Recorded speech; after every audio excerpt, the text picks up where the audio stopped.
মানা করা হচ্ছে। খেলোয়াড়ই কোনো যুক্তিতে মানা করা হলে তো কোনো ব্যাপার ছিল না, যে যুক্তিতে মানা করা হচ্ছে সেই যুক্তিটা তো আসলে আমরা কোনোভাবেই গ্রহণ করতে পারি না, ফলে সেখানে আমাদেরকে একটা প্রতিক্রিয়া দেখাতেই হচ্ছে।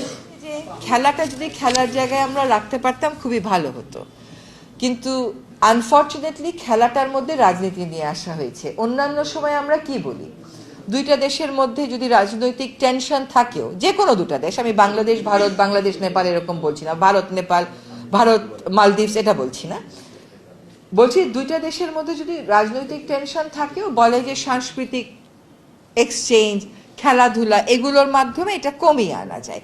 এখানে দেখা গেল সম্পূর্ণ উল্টো কাজটা করা হয়েছে। বাংলাদেশের একটা খেলোয়াড়কে নিশ্চিত করার পরে তাকে রাজনৈতিক যুক্তিতে, যেটা আমরা পত্রপত্রিকায় দেখেছি, বলা হচ্ছে যে ওকে নেওয়া হবে না। তো এইরকম সিদ্ধান্তের প্রেক্ষিতে আমাদের দেশের জনগণেরও তো মনে একটা আঘাত লাগে, তাদের মধ্যেও একটা প্রতিক্রিয়া হয়।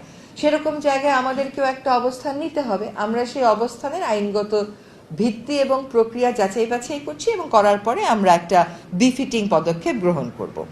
আমি মনে করি না এটার সাথে অর্থ উপদেষ্টা মহোদয় যেটা বলেছেন সেটা কনফ্লিক্টিং হবে, কারণ এখানে একটা সিচুয়েশন আমার জন্য তৈরি করা হয়েছে, আমাকে সেটার বিরুদ্ধে একটা ব্যবস্থা নিতে হবে, সেটার ব্যাপারে একটা ব্যবস্থা নিতে হবে। আমার তো চুপ করে বসে থাকার উপায় নেই। কোন যুক্তিতে মোস্তাফিজকে মানা করা হচ্ছে? খেলোয়াড়ই কোনো যুক্তিতে মানা করা হলে তো কোনো ব্যাপার ছিল না, যে যুক্তিতে মানা করা হচ্ছে সেই যুক্তিটা তো আসলে আমরা কোনোভাবেই গ্রহণ করতে পারি না, ফলে সেখানে আমাদেরকে একটা প্রতিক্রিয়া দেখাতেই হচ্ছে।